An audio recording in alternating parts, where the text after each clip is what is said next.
Hey, it is Saturday night, and I'm going to give you the Bill Gates update.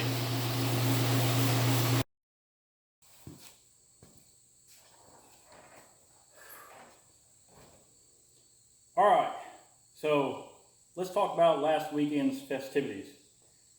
I went bracket racing. Bill Gates doesn't bracket race. I used to bracket race, but not billion here. So, I've discovered some new problems. This engine has over 250,000 miles on it, as you can see from the first video of the LS Swap series on this car. And the valve springs are junk. So the valve flow is so bad that I can't run the engine past $5,000.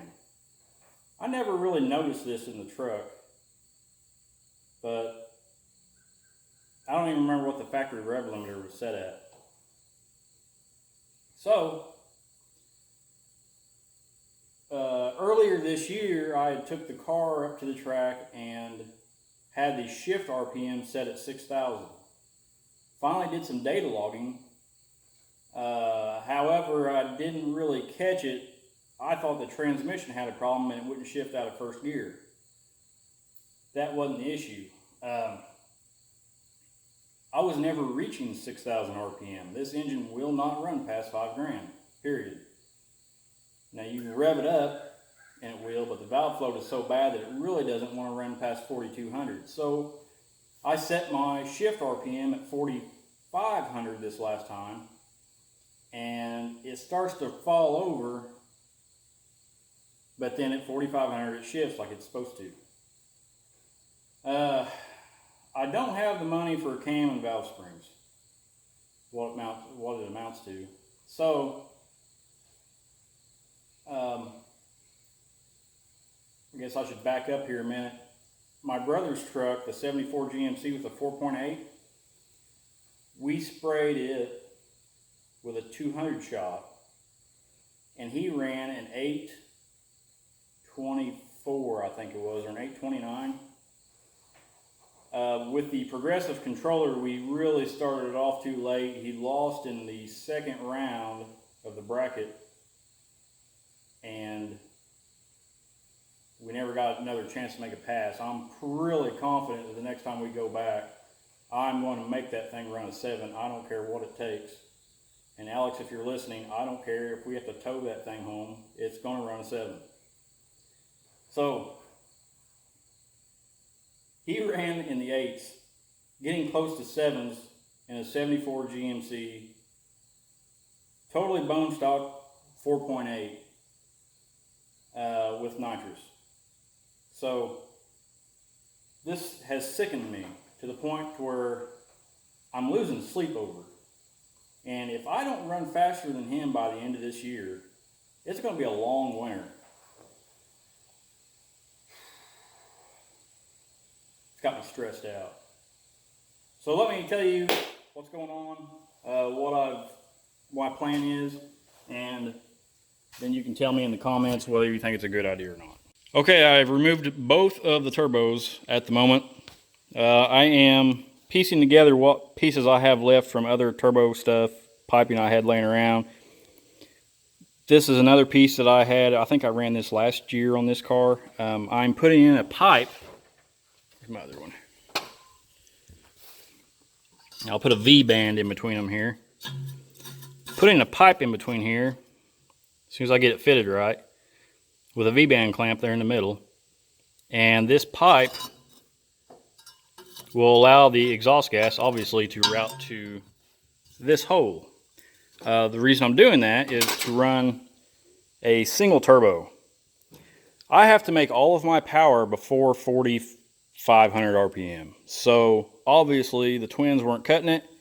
When that thing gets spooled up and takes off, it's great for about 500 RPM before it starts falling on its face.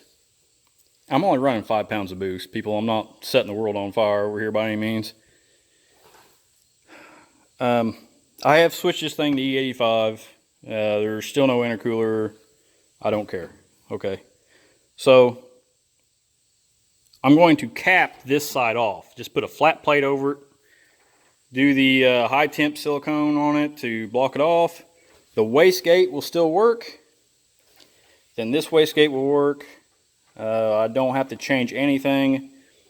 This pipe I will leave in place. The only reason say, you know, if I build another engine or find another engine and do the twin turbo thing again, take the plate off, put the turbo back on. The oil drain lines are kind of going to be goofy since I had one routed coming here where this pipe is at. So that's kind of got me a little baffled at the moment. Anyways, I'll leave this pipe here even if I do the twin turbo thing again. The only reason the V-band will be there is to make it easy to take it apart if I have to. And later on, I believe I'm going to have to put a V-band down at the bottom of this thing down there in the corner. This pipe runs all the way underneath and back up to the other side. It's really a pain in the butt to get out of the car. So that's the deal. Also, I have nitrous nozzles and jets. I'm going to probably run 100 shot on it just to get it out of the hole. And I probably don't even need 100 shot. I may try to do a 50 or something. I still have methanol injection. I am on the fence about using it still. If I have to richen the car up, that's what I'll be using it for. Because now, switching to E85, I haven't changed my fuel system. So my injectors are still decapped. Probably flow somewhere around 75 pounds an hour. I'm not even sure. I think one injector is actually causing me problems. I did put a -6 AN line from the back of the car all the way up front to there. Now my return line is still a rubber line. I will be changing that out sometime this winter probably. So with the single turbo, I will now be able to route my exhaust. I'm not really sure how much room I'm going to have. I'm going to try to run it down to the hole that I used last year. So now it's just a race to get this thing to make power really far down low. I hope this thing spools up. It is really hard to get this thing to do anything whenever you're still running a 1,000 RPM stall converter. It's a factory converter out of a 3/4 ton truck. I guess I should tell you what happened this last time at the track. I ran 2 passes and richened it up both passes, and it kills me because when I'm out here on the road, the thing seems to run okay, but then as soon as I take it to the track, it's like I've said before, this thing is a totally different car at the track, and I don't understand it. I can test and test and test all day long on the highway, take it to the track, and it just does something stupid. So this time it ran lean again when I thought I had it figured out. Got back home that night, tuned on it some more until I felt better about it. Obviously, I go to put the single turbo back on, and I'll have to retune it again. I don't think it's going to be that big an issue. With the Auto VE from EFI Live, it's pretty simple.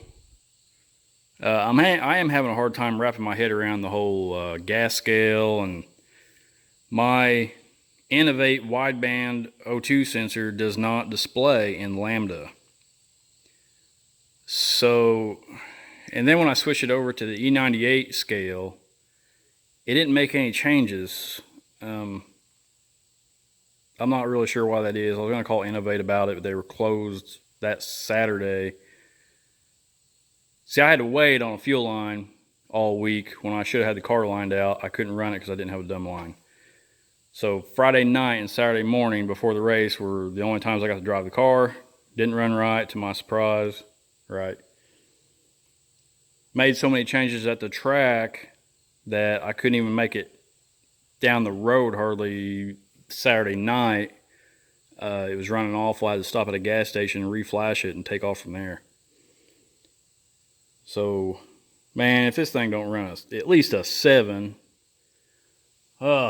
it only ran a 1090 85 the first pass and ran a 1075, I think it was, the second pass. I wanted to get out of the car and puke, but it's okay. It's gonna happen. I don't care what it takes. We may end up putting another motor in next year. Who cares? It's been an okay engine and car and transmission setup. This thing cruises great. It's still got that 4L80. I don't know what the fuel mileage is, especially the E85. I don't know what the fuel mileage was before, but now with the E85, I don't know what it is or what it will be. It's really not running that much richer cruising down the road. So one of these days I'll get around to checking it. It'd be interesting. If you have any suggestions on anything whatsoever, just comment below. And thanks for watching this whole thing. It's stupid, but I know. A lot of useless information. But that's what's going on with the car. All right, see ya.